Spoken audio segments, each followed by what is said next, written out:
Hey, it's been some time, but I'm back to do another episode of I Want to Talk About This Album. The last one I did was probably a month ago. I was away for a couple of weeks. As some of you might know, I was in Vietnam and Cambodia. I'm back now. I'm gonna do Aerosmith, Pump.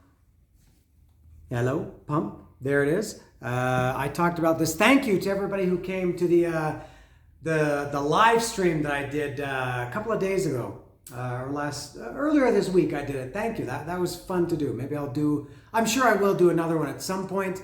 And I did allude in that live stream that I would be doing. I would be talking about an Aerosmith album, my favorite Aerosmith album, and the surprise is over. It's Aerosmith Pump. It's just Pump. It's not Aerosmith Pump. It's Pump. Sometimes we say Kiss Alive and Rainbow Rising. We add the band's name to the album title. Maybe when it's just a one-word album title, just to make it clear what we're talking about. So I'm going to talk about Pump today. My history with Aerosmith. I think maybe some people who know the music that I like would maybe be surprised that I'm not a big Aerosmith fan. Never was. Never. I can't imagine that I ever will be at this point. And it's kind of strange, but I was deep by 83, 84. I was deep into Motley Crue and Rat, and then a little bit later, Poison and Cinderella and Bullet Boys, and all these bands worshipped Aerosmith, but I never got into them. And as a matter of fact, I would even say at some point around there, I hated Aerosmith. I talked about this a little bit when I talked about Led Zeppelin and also AC/DC. To me at that time, 83, 84, 85, let's say 84, 85, 86, Aerosmith were the old guys to me, which is kind of strange because I loved Kiss in 76 and Aerosmith and Black Sabbath too since 1980. And they all started around the same time. As a matter of fact, Black Sabbath started their first album was 3 years before Aerosmith. But I saw Aerosmith, Led Zeppelin, and AC/DC as music that the older guys, when I was in high school, when I was in grade 9 or 9th grade, as Americans say, when I was in grade 9 in high school, the guys in grade 11 and 12 were listening to Aerosmith, Led Zeppelin, and AC/DC, and I was listening to Rat, Motley Crue, Metallica even. And I just thought, no, that's the older crowd. I'm not interested in that. And so I just never liked it. And I never bought an Aerosmith album until Permanent Vacation in 1987. That was the first Aerosmith album I ever bought. I know their classics, Toys in the Attic and Rocks and Night in the Ruts, whatever else there is. I know them. I don't think I've ever heard any of them in full, believe it or not. Especially I guess their two biggest classics are Rocks and Toys in the Attic. I've heard, I guess, most of the songs from them. There's probably one or two on each one that I haven't heard, but was just never into them. But then I guess by the time Permanent Vacation came out, I think Aerosmith was shifting a little bit towards a hair metal sound. They were, because at that point, Rat and Motley Crue were talking about their worshiping of Aerosmith. And I guess maybe that rubbed off on Aerosmith and they adapted their sound. They were always a hard rock band. But I thought, and maybe that not just their sound, but their image was a little bit more hair metal. So maybe that was why I got into Permanent Vacation and Pump then especially. Again, my favorite album for sure. I did buy whatever came after Pump. I think it was Get a Grip. And I bought that Pandora's box, the box set. I don't think I ever bought anything after that. Just push play or press play. I can't remember. I don't think I ever bought that. Now I did see, for a band that I don't really like that much, I did see Aerosmith 3 times, and I've got the proof here. I saw them the first time in 87. No, this was 88. This was on the Permanent Vacation tour. That album came out in 87, and I saw the tour by the time it came to Toronto. This was August 21st, 1988. You can see as I wrote on the ticket. Yeah, it was with Cheap Trick. And Cheap Trick is another one. The only Cheap Trick album I ever bought was that was Lap of Luxury, and maybe I was kind of going back and wanted to get into these 70s bands, and all the bands that were contemporary at the time. Loved Cheap Trick and Aerosmith, and maybe I wanted to go back. But Lap of Luxury, Cheap Trick, 1988 was the only album of theirs I bought. So I saw Aerosmith in 1988 at the C&E Grandstand in Toronto. Then again in January 6, 1990 at Skydome in Toronto, the home of the Toronto Blue Jays, now called the Rogers Centre. This was, I didn't write it on the ticket. This was the Skid Row. I usually, as you can see, if the name of the opening band wasn't printed on the ticket, I usually wrote it. It's strange that I didn't write this, but this was with Skid Row opening. And did Sebastian Bach come out and play with Aerosmith? No, that was the next time I saw them, I think. Or maybe he did this night too. And maybe I'll talk about a Skid Row album one day. I think I will. My favorite Skid Row album. And then third and last time I saw Aerosmith a long time ago, and I mentioned this concert in the live chat the other night. Now this did have Metallica printed on the ticket. This was I'm sure it was a one-off show. This is at the two times I saw Aerosmith, the ones that I showed here, was at the C&E Grandstand. This was at C&E Stadium, which was the full stadium. This remains one of my favorite all-around concerts ever. My God, I had such a good time at that show. It was Aerosmith headlining, Metallica.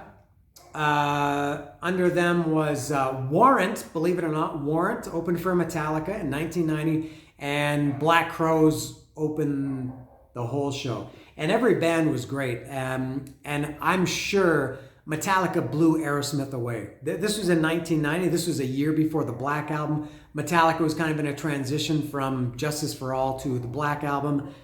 And I don't know how this show came about, but I loved it. And now for me, some people say this opener blew away this headliner, which I think in many cases is bullshit. It's not that you personally like that band better. It's that the crowd liked them better. And I've seen a few. I think when at the same place at the C&E Grandstand, I saw Kiss open for Whitesnake, and Kiss blew Whitesnake away. A lot of the crowd left after Kiss and wasn't interested in Whitesnake. I think that was also in 90 or 91 on the Hot in the Shade tour with Kiss. And I'm sure Aerosmith did very well, but Metallica was just kind of at their peak, but before their peak, if that makes any sense.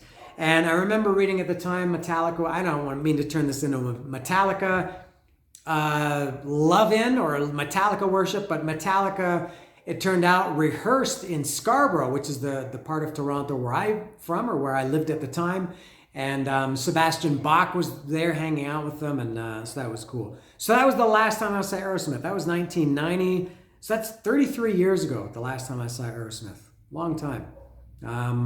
Now, getting to the album, to Pump, I think the reason I like this is because they did have, as I mentioned, at this point, and excuse me if I'm a little bit snorty, I think I still have a little travel sickness from getting back last week and being in air conditioning for 16 days. So I'm a little bit snorty and stuffy.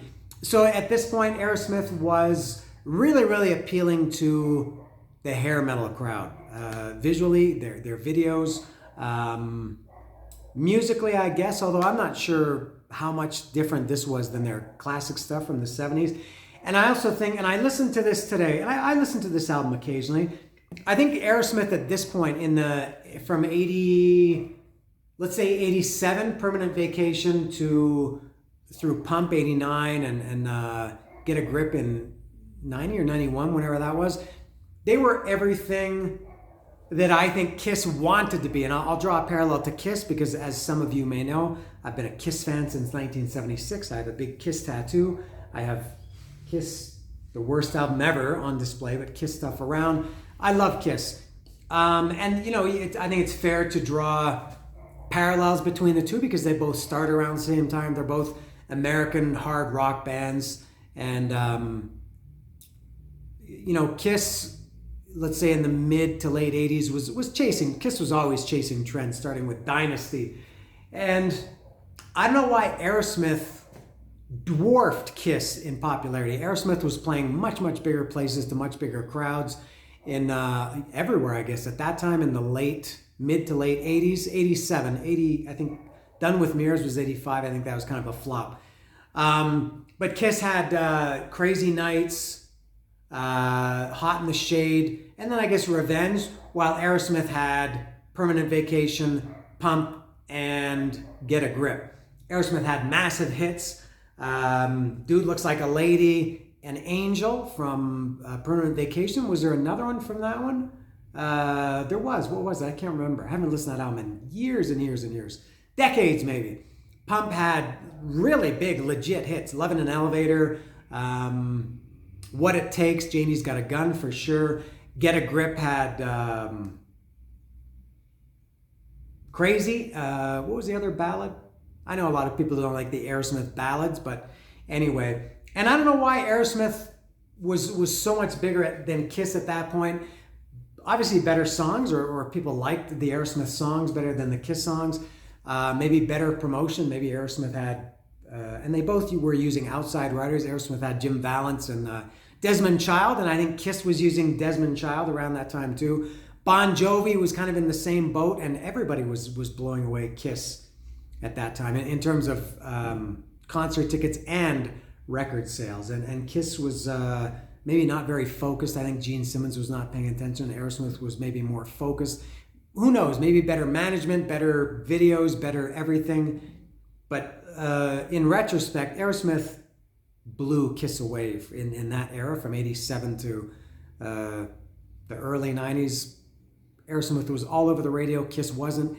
Aerosmith was playing big and full arenas and even stadiums. Kiss wasn't. And was selling much more records. I think Pump went double, triple platinum, quadruple, quintuple. What comes after that? I don't know. But this album, Pump, was huge. And Hot in the Shade, I doubt that it even went platinum. I'm sure it went gold. I don't think it even went platinum. So I think Aerosmith was what Kiss wanted to be around that time. So getting to this album now, Pump. As I mentioned, my favorite album by Aerosmith. It starts with Young Lust, and this is one of those songs. I love this song, but for some reason I have no idea what the lyrics are. I've heard that song a million times. I can pick out some lyrics here and there. It's just one of those songs that the lyrics never caught on with me. But it's great for me. Although I'm not a big Aerosmith aficionado, if that's how you say that word, I do know enough that I think Young Lust sounds like classic Aerosmith. The next one, Fine, or Fine, or Fucked Up, Insecure, Neurotic. What was the E? Emotional. My favorite Aerosmith song ever. I don't think, no, I know for sure. There's no Aerosmith song. Classic era, middle era, later era. Nothing that I like better than Fine. Great lyrics, a lot of Aerosmith, maybe an AC/DC, and Broken Teeth much, much later, and to a much lesser extent, were the kings of sexual innuendos and double entendres, another French word. I think aficionado, is that French, Italian? I'm not sure. But they were the best at that. Steven Tyler, I guess, was writing the lyrics. I'm not sure if Desmond Child or Jim Vallance had a hand more in the music or the lyrics. But Fine, it's whip smacking floozy, now I'm out of control. She got a new kind of jelly in her jelly roll. I got the right key, baby, but the wrong keyhole. I want to kiss your boo-boo, honey, make it. I want to kiss your boo-boo. Honey, make it all right, because I'm ready, so ready. They name check Tipper Gore. And even Tipper thinks I'm all right. Joe Perry says I'm all right. My little sister says I'm all right. Oh, my brother says I'm all right. Pitch my tent in the pouring rain. Pitch my tent in the pouring. I got a brand new record that I got to play. No, pitch my tent in the pouring rain. I don't know. I shoved my tongue right between your cheeks. I haven't made love now for 25 weeks. I heard that you're so tight, your lovin' squeaks. Amazing Aerosmith song. I love it better than anything. Forget about all the 70s Aerosmith. Fine, Fine is Aerosmith at the top. Nothing comes close. And I would say a great song of the hair metal era even. Now something that bugged me a little, tiny, this much is how much it bugged me about this album, is these little musical interludes they had. Now, if you look at the track listing, it looks like there's a million songs on it. And there are 1, 2, 3, 4, 5, 6, 7, 8, 9, 10, 11, 12, 13, 14, 15. Did I count that right? 14 or 15 songs. But a lot of them are just these little musical interludes that they have between songs. So now really the next song is Love in an Elevator. But there was this stupid going down thing, which was really, I think, more suited to video. When you listen to this on the record, it's, you hear the elevator sound and the woman says, second floor, lingerie, whatever. And then Steven Tyler comes in the elevator and she says, oh, good morning, Mr. Tyler, going down. And I think that's unnecessary. It works in a video, I guess, but pointless on here. But Love in an Elevator, I'm sure I was, not Love in an Elevator, Love in an Elevator. I'm sure I got very tired of that song in 1989 or 90. That video was on constantly. The song was on the radio. But as I've said many times before, or several times before, since I've lived in Mexico and I never listen to radio, when you get away from something, because there are lots of songs that I was also sick of, and then after I moved to Mexico and got away from hearing them constantly on classic rock radio, I enjoy them much more. And I do, when I listen to Love in an Elevator today, loved it. That is a very, very good song, but not as good as F-I-N-E, Fine. And then Monkey on My Back, another great one. We're on the fourth song now, and these are all bangers. They're all winners. Feet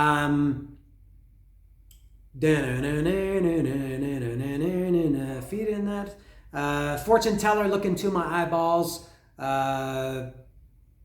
Fortune Teller, Look Into My Eyeballs. Can't remember how it goes, but I love that song. That's a great one. Feeding That Fucking Monkey. Rare that Aerosmith was cursing back then, but Steven Tyler said, feeding that fucking monkey on my back. And then another musical interlude, Water Song. Who cares about that? But the next proper song is Janie's Got a Gun. Massive hit for them about child abuse or child abuse, I guess. About a girl who, Janie, not Janie Lane, the guy, the singer from Warrant, but Janie with an E, I guess was molested and got a gun and put a bullet in his brain. Kind of a violent song. It's not a ballady, but it's kind of a quieter song. Good song. That was another one I did get sick of, but I can't deny that it is a good song.